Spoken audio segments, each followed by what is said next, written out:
73,000 litre से अधिक अवैध शराब बरामद किए गए। क्या यह भी सत्य नहीं है कि 12,336 लीटर प्रतिदिन के औसतन हिसाब से बिहार में अवैध शराब पकड़े जा रहे हैं। मैं कहना चाहता हूं मुख्यमंत्री जी के या सत्ता में जितने मंत्री हैं, विधायक हैं, सत्ताधारी दल के विधान पार्षद हैं, कसम खा करके बेटा बेटी, नाता नतनी, पोता पोती सबका कसम खा करके मंदिर में कहे कि क्या बिहार में अवैध शराब बिक रहे हैं कि नहीं। तो नीतीश कुमार जी जा रहे हैं। नीतीश कुमार जी 15 तारीख को पता नहीं शपथ लेके फिर आएंगे। कोई बोल रहा है नई सरकार बनेगी, कोई कह रहा है कि सबराज चौधरी जी बनेंगे, 1 नंबर में नाम चल रहा है।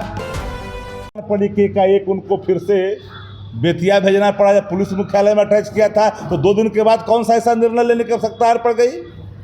वो कौन है पहुंच वाला आदमी भाई? वो कौन मंत्री है जिसके घर में जाकर के बैठ के डीलिंग करता है?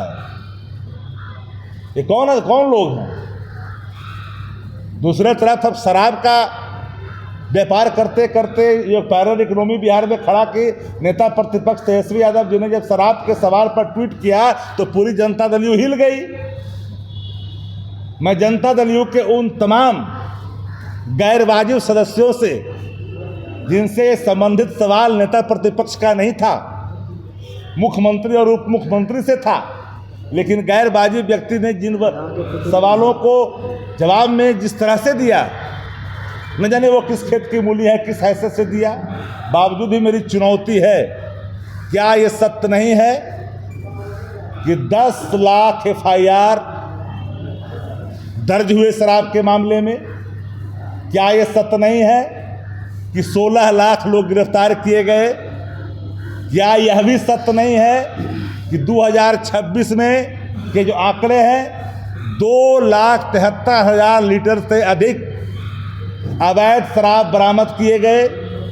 क्या यह भी सत्य नहीं है कि 12,336 लीटर प्रतिदिन के औसतन हिसाब से बिहार में अवैध शराब पकड़े जा रहे हैं? तो मेरा सीधा सवाल है कि पूरे बिहार के 1-2 जिलों में जहां पकड़े जा रहे हैं उसकी मात्रा 12,336 लीटर प्रतिदिन के हिसाब से है। अगर पूरी अवैध कारोबारों को अगर देखेंगे तो कल्पना करिए कि कितना बड़ा एक पैरेलल इकोनॉमी है। और ये पैरेलल इकोनॉमी कोई एक व्यक्ति का नहीं है, सिंडिकेट है। और सिंडिकेट का संरक्षक कोई दूसरा नहीं, वो सरकार है, सरकार में बैठे लोग हैं।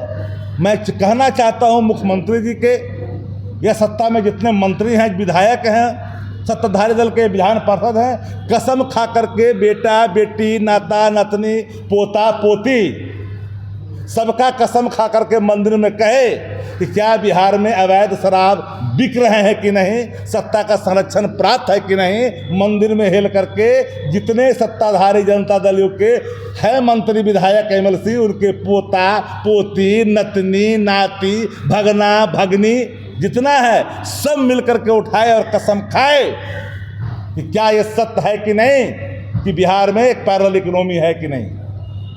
आप क्या कर रहे हो भाई? आप लोग को शायद स्मरण नहीं है, विस्मृत हुए होंगे। हम नहीं भूले हैं, शराबबंदी लागू ही हुए थे। जनता दल यू का एक प्रखंड अध्यक्ष हरनौत में पकड़ा गया था। आप लोग को जानकारी है कि नहीं? हम इन बातों को जानते हैं। वहां के एक्साइज सुप्रिंटेंडेंट को बदल दिया गया। ये है रसूख सत्ता का, ये है रसूख सत्ता का। अस्थामा में प्रखंड अध्यक्ष पकड़े गए, इंस्पेक्टर बदल दिए गए। ये है रसूख सत्ता का। तो ये कहने का मत, मेरे पास प्रमाण है, विदाउट एविडेंस कोई एलिगेशन हम आपके सामने नहीं रख रहे हैं। 10 लाख के प्रमाण है, FIR के 16 लाख गिरफ्तारी के प्रमाण है। मैं भी इसको जाति में नहीं बांटता। जो 16 लाख लोग पकड़े गए हैं, ये मैं नहीं कह सकता कि दलित ही हैं, ये पिछड़ा ही है तो पिछड़ा ही है। ये कहेंगे तो लोग बोलेंगे कि जाति पाति कर दिए।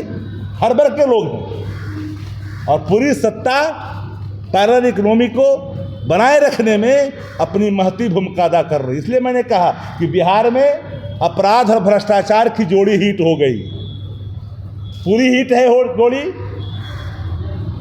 नेता प्रतिपक्ष तेजस्वी यादव सवाल खड़े करते हैं तो कहाँ से एक सवाल लेकर के लोग आते हैं, मीडिया के साथी भी।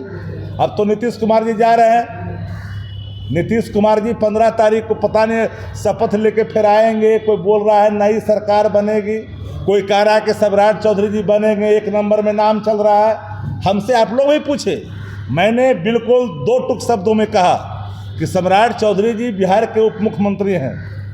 अगर उनको भारतीय जनता पार्टी मुख्यमंत्री बनाती है तो भारतीय जनता पार्टी का फैसला होगा।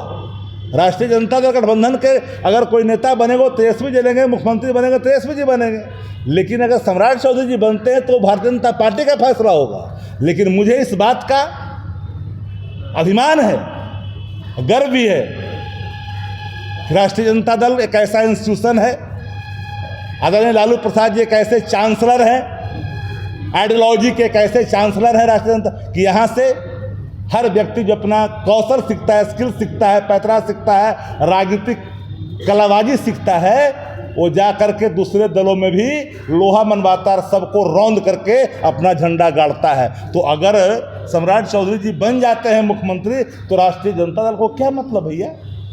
वो तो भाजपा का फैसला होगा। ए बनाए, बी बनाए, सी बनाए, डी बनाए, जिसे बनाना है बनाए, उनका फैसला होगा।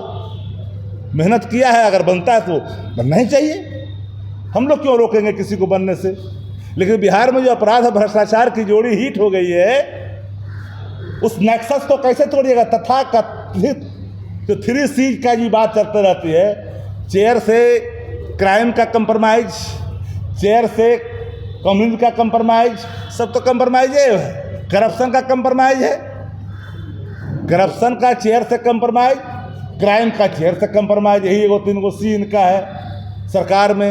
अब नीतीश जी जा रहे हैं तो उनको हम लोग यही न कहेंगे कि जो लोग कह रहे हैं उनको ज़रा सोच लीजिएगा। नीतीश जी को लेके जा रहे हैं, फिर लौट के आएंगे, फिर जाएंगे। अब उनके बस में कुछ नहीं है। मैं डंके की चोट पर कहता हूँ, सबके सब भारतीय जनता पार्टी के बुने हुए जाल में इस कदर फंसे हैं ना कि चाह कर भी अब जो है नीतीश जी तो समाप्त हुए, निशांत का भी निशान समाप्त कर देगा। जिनके कंधों पे जिम्मेदारी कार्यकारी व्यवस्था लागू करने की है उन्होंने लागू कर दी। जो भारत सरकार में मंत्री है उन्होंने जो वचन दिया है भाजपा को उन्होंने पूरा कर दिया। जो यहाँ बैठ करके घड़ियाली आंसू बना रहा है, ऐसे ऐसे जो रो रहा है, रोना है, अभिनय को भी रोना कहते हैं। ये अभी मैंने देखा कई दिनों से ऐसे करके रो रहा है, ऐसे दिखा रहा है। काहे का दिखा रहा है कि पीपुल में जो जनता दल यू के समर्थक हैं उनके अंदर एक आक्रोश है, उसको उससे बचने के लिए। इसलिए आप कोई सवाल आपके हैं जो हमने भ्रष्टाचार